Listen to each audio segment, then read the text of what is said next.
귀한 찬양 감사합니다. 목회를 하면서 늘 아쉽게 생각하는 기도의 교훈이 있는데, 그것은 성도들이 기도의 능력을 체험하고 그 능력을 누리고 하지만 막상 우리가 기도를 통해서 하나님에 대한 이해를 넓히고 하나님을 향한 지식을 깊게 하는 일에는 크게 관심을 두지 않는다는 것입니다. 또 기도를 하면 꼭 응답을 받아야 된다라는 기도의 강박관념을 가진 성도들이 적지 않습니다. 유진 피터슨이라는 아주 유명한 영성의 목회자는 기도는 우리가 하나님께 대답하는 언어라고 이렇게 말하고 있습니다. 우리는 기도의 응답을 받는 것도 중요하지만 기도의 시작은 내가 아니라 하나님이라는 사실을 우리가 깨닫는 것입니다. 그래서 기도를 통해서 찾아오시는 우리가 하나님을 경험하고 하나님과의 깊은 교제에 들어가는 것이 기도 생활에 있어서 얼마나 중요한지 모릅니다. 기도는 하나님과 나와의 대화입니다. 성경의 사건들을 우리가 조용히 읽어가다 보면 하나님께서 많은 경우에 인간에게 말을 거십니다. 태초부터 하나님은 우리에게 다가오셔서 말을 거시고 대화를 시작했습니다. 하나님께서 어떻게 말을 거셨겠습니까? 그거는 우리에게 기도하는 마음을 넣어주셨다는 것입니다. 그래서 어떤 거룩한 열망, 하나님께 가까이 가고자 하는 타오르는 목마름을 우리에게 주셔서 우리로 기도의 자리에 서게 하셨다는 그런 말씀입니다. 그래서 신앙의 여정길이 깊어지면서 또 제 자신의 목회 사역이 심화되면서 어느 날부터 이 기도는 자연스러운 것이다, 기도는 자연스럽게 드려야 된다, 이런 깨달음을 갖게 되었습니다. 저는 교회 마당을 거닐면서도 어떤 때는 자연스럽게 기도의 모드에 들어갑니다. 내 마음에 갑자기 어떤 분이 떠오르고 그분을 위해서 기도해야 되겠다, 하나님 그분을 불쌍히 여겨주세요, 이렇게 기도하게 됩니다. 또 어떤 때는 성령께서 기도에 영감을 주시는데 그 사람 지금 기도해야 된다, 그 사람 지금 시험에 빠졌어, 이런 그분을 위해서 기도의 마음을 넣어주시기도 합니다.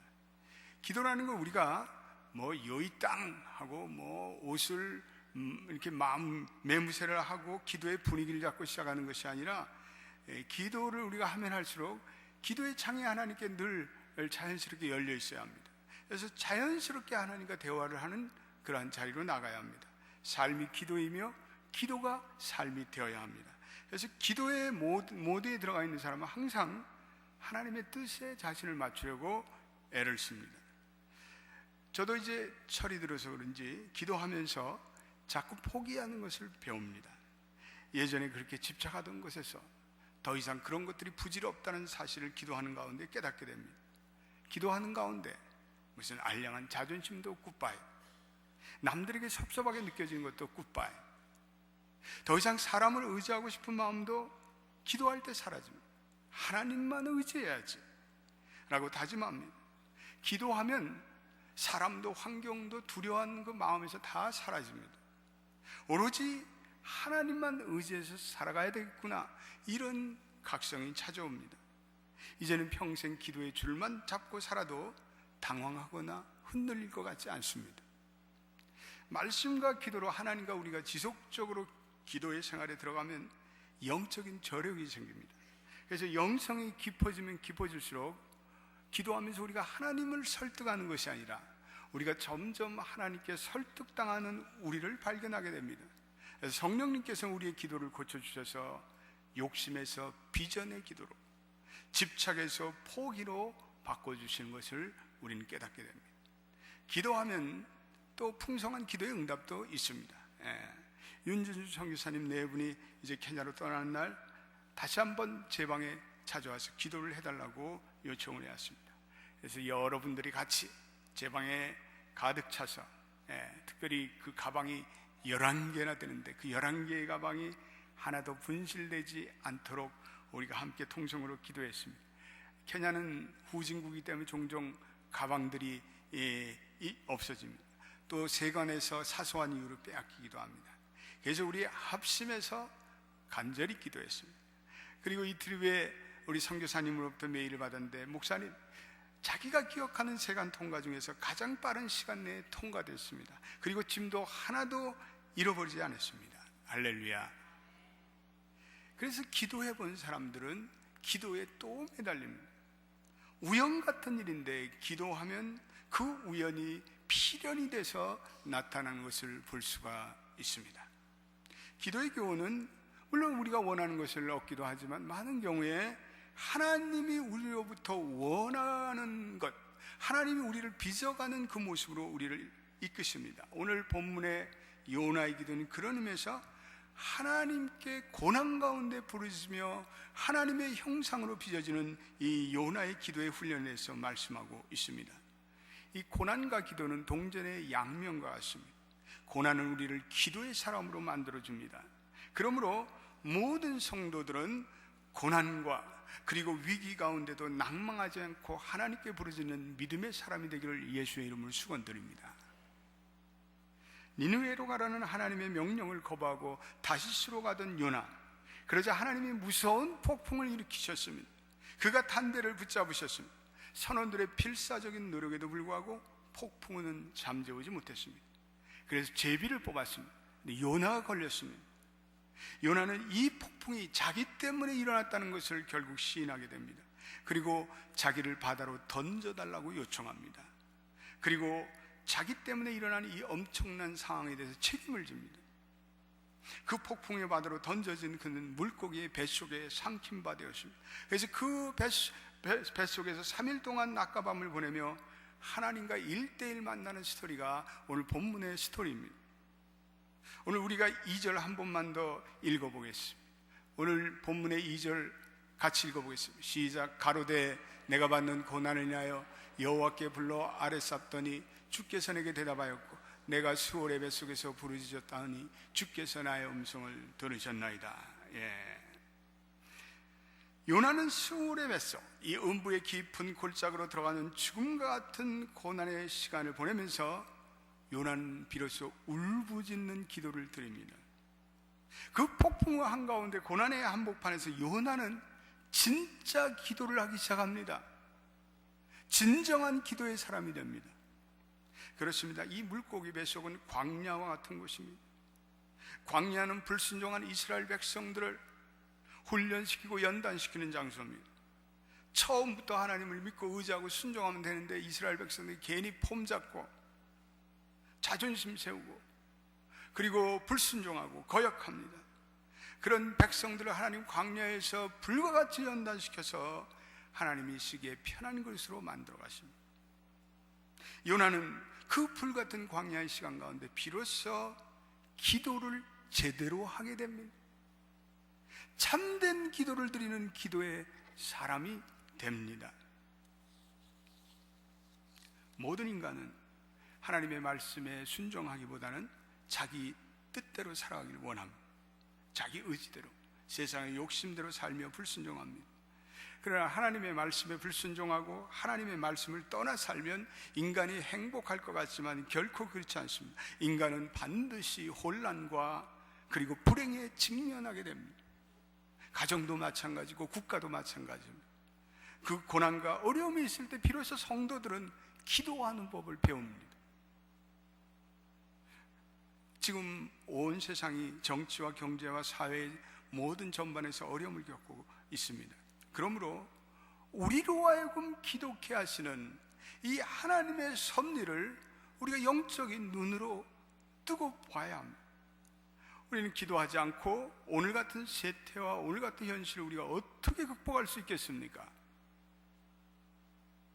기도하시는 사람이 되시기를 주님의 이름으로 축원드립니다. 오늘 본문도 보면 하나님의 말씀은 하나도 없고 다 요나의 절규이고 이게 요나의 절망의 소리입니다. 요나는 최악의 상태에 빠져갑니다. 큰 물고기의 뱃속에서 거기는 빛도 없어요. 거기는 구명조끼도 없어요. 칠흑같이 어둡습니다. 바닷물이 넘나들 때마다 뼈가 시리도록 추웠습니다. 각종 오물이 가득 찼으니까 악취가 코를 찔렀습니다. 인간이 그토록 처절한 상황에 있으면 할 게 기도밖에 없습니다. 그래서 오늘 요나의 기도는 짧은 기지만 이것은 피 맺힌 절규의 기도입니다. 사울에게 쫓기던 다윗의 부르짖음의 기도와 같습니다. 불임으로 고통을 당하던 한나의 기도와 같습니다. 겟세마네의 주님의 기도와 같습니다.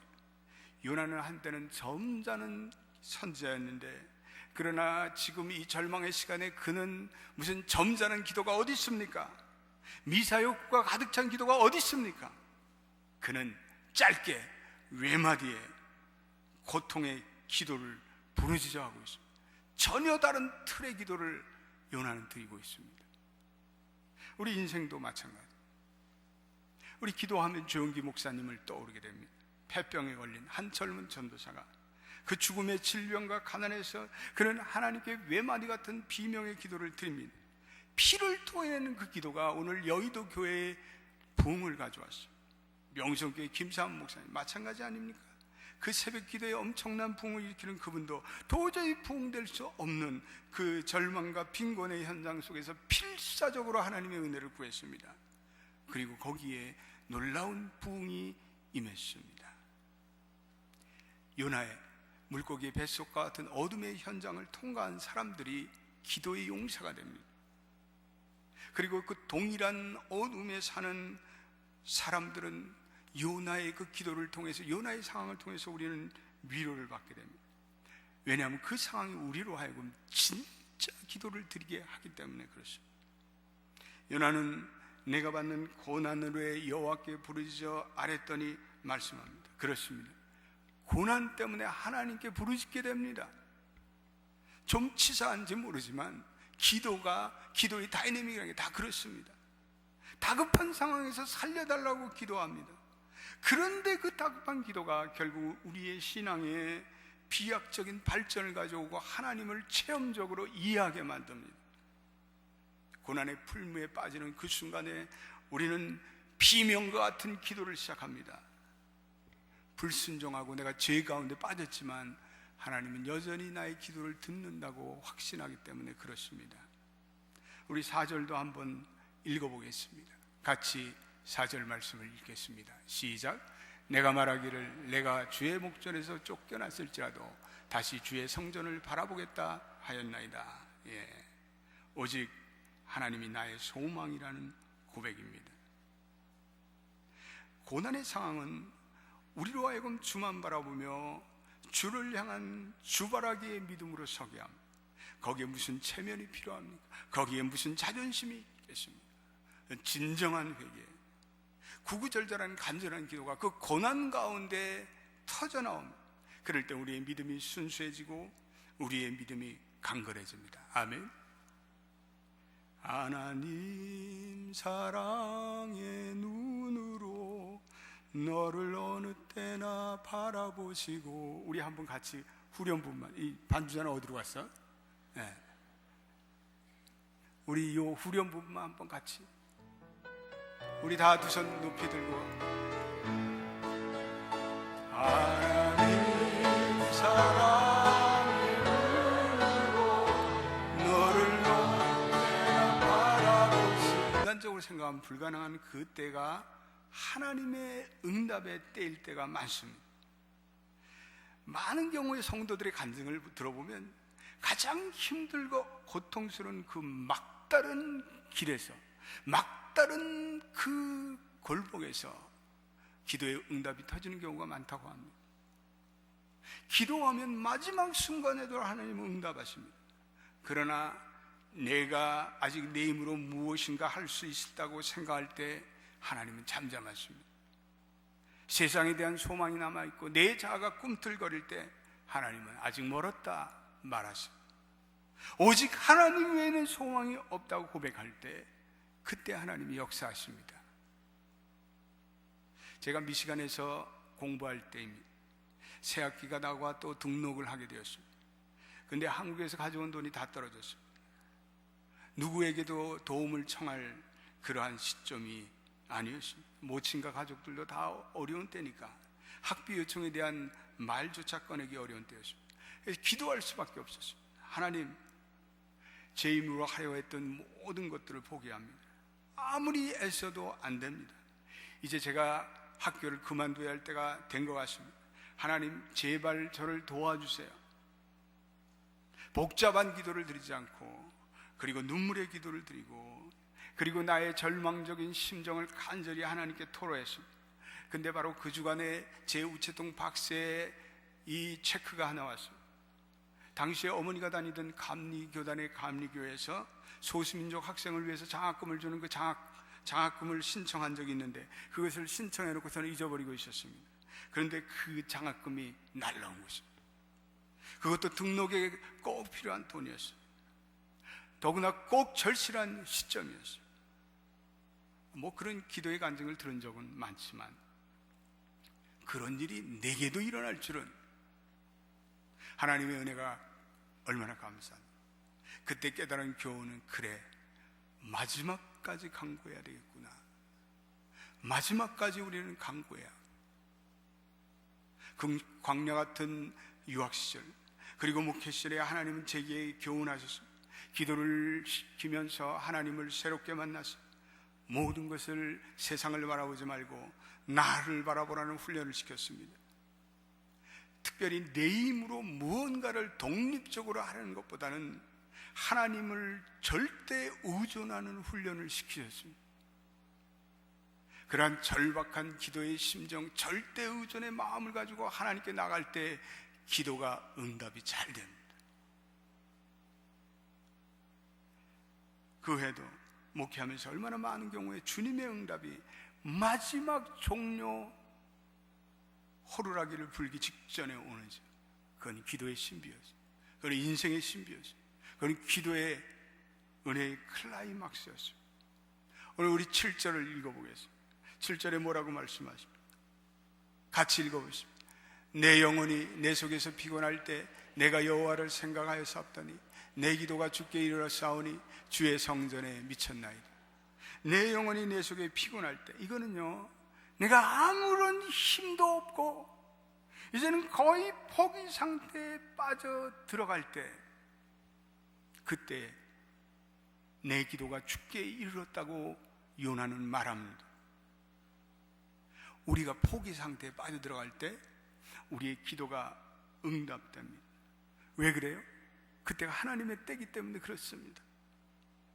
그 전까지는 내 의지와 내 고집과 내 자아가 남아있습니다. 하나님이 손을 댈 수가 없습니다. 그런데 절망의 외침 가운데 나의 모든 것을 포기한 그 시점, 그때 주님은 나타나십니다. 주님은 신비롭게 개입하십니다. 그러므로 6절부터는 요나의 기도의 톤이 완전히 바뀌고 있습니다. 6절을 읽어보겠습니다. 같이 읽어보겠습니다. 시작. 내가 나의 산의 뿌리까지 내려가 싸우며 땅이 그 빗장으로 나를 오랫도록 막아 싸우나 나의 하나님 여호와께서 주께서 내 생명을 구덩이에서 건지셨나이다. 요나에게 어떤 일이 일어나는지 구체적으로 기록하지 않지만 그때부터 중요한 것은 요나에게 감사의 언어가 찾아왔습니다. 요나는 불평이 많았습니다. 요나는 불만이 많았습니다. 그런데 어느 시점에 요나가 영적으로 각성하더니 그 다음부터는 감사의 언어가 등장했습니다. 이것이 6절입니다. 9절도 읽어보십시오. 9절에는 뭐라고 말씀하고 있습니다.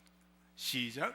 나는 감사하는 목소리로 주께 제사를 드리며 나의 소원을 주께 갚나이다. 구원은 여호와께로 말미암나이다 하니라. 요나가 물고기의 뱃속에서 시련을 통과하고 눈물을 흘리고 기도할 수밖에 없었습니다. 그런데 바로 하나님께서 그때 요나의 믿음을 연단시키고 겸손한 마음으로 나아가게 했습니다. 여러분, 단련되지 않는 믿음은 결코 강해지지 않습니다. 조금만 바람이 몰아치면 무너져 버립니다. 요나의 물고기의 뱃속, 다윗의 광야의 시절, 믿음의 사람들을 연단하는 하나님의 불같은 용광로였습니다. 우리 인생의 바른 결정을 내려 하나님의 축복을 받은 때를 상기해 보십시오. 잠잠히 돌이켜보면 그것은 하나님께 진실되게 기도하고 간절히 기도해서 내 마음이 평강을 얻을 때였지 않았습니까? 그럴 때 우리에게 실종됐던 감사가 찾아오고 하나님을 찬양하고 그 가운데 나갈 때 우리 인생의 길이 열리고 위기가 변해서 기회가 되고 환난이 변해서 찬송이 되고, 여러분 그렇습니다. 고난의 시간은 기도해야 하는 시간이, 고민해야 할 시간이 아닙니다. 감사할 때 오늘 10절에 여호와께서 물고기에 명하시며 요나를 육지에 토하니라.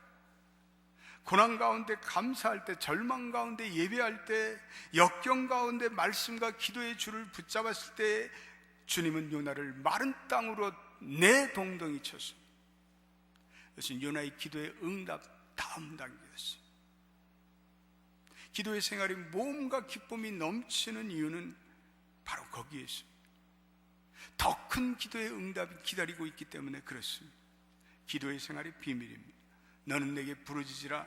내가 내게 응답하고 내가 알지 못하는 크고 비밀한 일을 내게 보이리라. 감사하는 자, 하나님의 놀라운 기도의 다음 단계의 응답이 기다리고 있습니다. 믿으세요? 가을을 맞이합니다. 가을은 기도하기에 너무 좋은 계절입니다. 이른 아침 벌써 서늘한 냉기가 우리의 정신을 바짝 들게 합니다. 우리가 느슨했던 기도의 줄을 다시 당길 수 있는 기도의 전환점이 되는 시작입니다. 매일 우리 새벽 기도에도 기도하는 성도들이 늘어나고 있습니다. 우리가 기도 생활 중에 가장 중요한 규칙적인 기도 생활입니다. 규칙적인 기도 생활하면 거룩한 습관이 됩니다. 이 강력한 기도는 규칙적인 기도 생활에 있습니다. 일정한 시간, 일정한 장소가 되어서 매일 그 시간이 되면 그 자리에 나아가 있는 것입니다. 정신없이 분주하게 뛰는 이민 생활에서 이 규칙적인 기도 생활이 매우 중요합니다. 그때가 되면 무슨 일이 있어도 그 자리에 가서 앉아 있는 것입니다. 그것이 새벽 기도회가 되든, 그것이 매일 큐티의 자리가 되든, 그것이 잠자리 기도의 자리든, 그것이 가게를 열 때 잠깐 갖는 경건의 시간이든, 그런 규칙적인 기도가 쌓이면 그게 은혜가 됩니다. 댐에 물이 쌓였다가 일시에 방류될 때 높은 수력 발전이 이루어지듯이 규칙적인 기도가 쌓이면 그것이 어느 날 하나님의 능력이 돼서 터지게 됩니다. 감사의 기도도 많이 드릴 수 있게 되길 바랍니다. 기도의 최절정은 감사입니다. 감사하면 기적이 일어납니다. 많은 성도들이 요즘 같은 장기 불황에 감사의 언어들이 실종되고 말았습니다. 우리는 쉽게 짜증을 내고 쉽게 불평을 합니다. 그러나 하나님은 어둠과 불안 가운데 드려진 감사의 기도를 가장 기쁘게 생각하십니다. 불평과 원망은 기적이 일어나지 않습니다. 그러나 감사할 때 거기에 기적이 나타나고 거기에 하나님의 은혜가 나타나는 줄 믿으시기 바랍니다.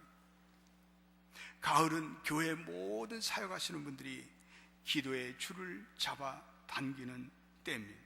우리가 우리의 사역에 기도하지 않고 하늘에서 불이 떨어지지 않습니다. 우리가 우리의 사역을 놓고 간절한 마음으로 기도할 때 우리가 다시 사역을 위한 헌신을 하게 됩니다. 요나는 기도할 때 비로소 자기가 하나님의 사명의 자리로부터 떨어져 간 것을 회개하고 참여했습니다. 그리고 오늘 9절에 나의 감사하는 목소리로 주께 제사를 드리며 나의 서원을 주께 갚나이다. 나의 서원을 주께 갚나이다. 하나님, 사명의 자리로부터 벗어나 있었습니다. 그러나 고난이 올 하나님 그것을 다시 깨닫게 됩니다. 나의 소원을 주께 갚겠나이다. 모든 하나님의 일을 감당하는 사역자들은 기도할 때 하나님의 관계가 회복되고 그리고 하나님께서 내게 주신 사명을 깨닫고 다시 그 사명의 자리로 복귀합니다.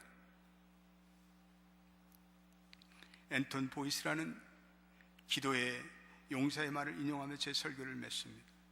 나는 정녕 기도의 힘을 믿는다. 기도의 가장 중요한 기능은 하나님이 내게 원하신 것이 무엇인지를 깨닫고 그 능력의 참 원천을 의지하게 해주는 것이라고 믿는다.